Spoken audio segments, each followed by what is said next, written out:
एक छोटे से गांव में एक आदमी रहता था। उसके घर के पास में एक पहाड़ था जहां पर वो रोज सुबह जाता। वहां पर थोड़ी देर उस पहाड़ पर बैठता, फिर वापस आ जाता। तो रोज की तरह वो सुबह सुबह जा रहा था। पीछे से उसका छोटा सा बेटा आया। उसने आकर के उसका हाथ पकड़ लिया और कहा कि मैं भी आज आपके साथ चलूँगा। उसने पहले तो उसको थोड़ा सा समझाया और मना किया, कहा कि जो रास्ता है वो बहुत छोटा है और चढ़ाई बहुत ज़्यादा है, तो तुम मेरे साथ नहीं चल पाओगे। लेकिन फिर जब उस बेटे ने जिद करी तो पिता मान गया। वो दोनों पहाड़ पर चढ़ने लगे। पिता ने बेटे का हाथ कस करके पकड़ा हुआ था। लेफ्ट साइड में पहाड़ था और राइट साइड में खाई थी और रास्ता बहुत ही छोटा था। वो पहाड़ की चोटी तक पहुंचने ही वाले थे, तभी रास्ते में एक बड़ा सा पत्थर आया। क्योंकि पिता उस रास्ते से रोज आता था तो उसको पता था कि वहाँ पर पत्थर है, तो वह साइड से निकल गया।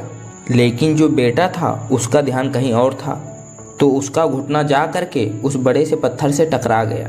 उस बच्चे के मुंह से एक चीख निकली और जैसे ही वह चीखा उसकी आवाज़ उन पहाड़ों में गूंजने लगी। इससे पहले उस बच्चे ने कभी भी अपनी आवाज़ की गूंज नहीं सुनी थी, तो उसे समझ नहीं आ रहा था कि ये क्या हो रहा है। वह अंदर से थोड़ा सा घबरा गया और उसे लगा कि शायद कहीं कोई है जो छुपकर उसे देख रहा है और उसका मजाक उड़ा रहा है।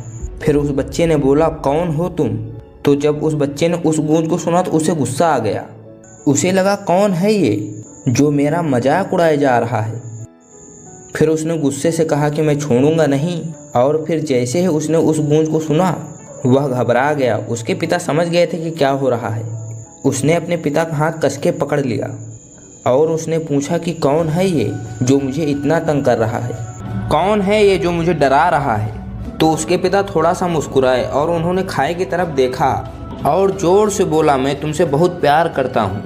ये सुनकर वो बच्चा हैरान हो गया और उसको समझ नहीं आ रहा है कि हो क्या रहा है, क्योंकि वही इंसान जो उसका मजाक उड़ा रहा है, उसको तंग कर रहा है, वह उसके पिता को बोल रहा है कि मैं तुमसे बहुत प्यार करता हूँ। तो उसके पिता अपने बेटे को देखा और वो समझ गए कि उसके मन में क्या चल रहा है। और फिर दोबारा उन्होंने बोला, तुम बहुत अच्छे हो। ये सुनकर उनका बेटा थोड़ा सा मुस्कुराया और पूछा अपने पिता से कि ये क्या हो रहा है। फिर उसके पिता ने अपने बेटे को समझाया, ये जो आवाज़ तुम सुन रहे हो ना, ये किसी और की नहीं है, ये तुम्हारी ही आवाज़ है जो पहाड़ों में गूंज रही है और तुम्हें अपनी ही आवाज़ सुनाई दे रही है।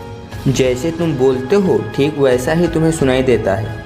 अगर तुम गुस्से में कुछ कहोगे तो पलट करके जो आवाज़ आएगी उसमें भी गुस्सा होगा, लेकिन अगर तुम कुछ अच्छा कहोगे तो वो आवाज़ भी अच्छी होगी। बिल्कुल इसी तरह से हमारी ज़िंदगी में भी होता है। जैसा तुम अपने मन में इस ज़िंदगी के बारे में सोचते हो, ये ज़िंदगी तुम्हारे लिए बिल्कुल वैसी ही हो जाती है। अगर तुम मन ही मन अपने आप से ये बोलते रहोगे कि मेरी ज़िंदगी तो बहुत बुरी है, तो तुम्हारी ज़िंदगी सच में बुरी हो जाएगी। और अगर तुम अपनी ज़िंदगी से प्यार करोगे तो तुम्हारी ज़िंदगी भी तुमसे प्यार करेगी।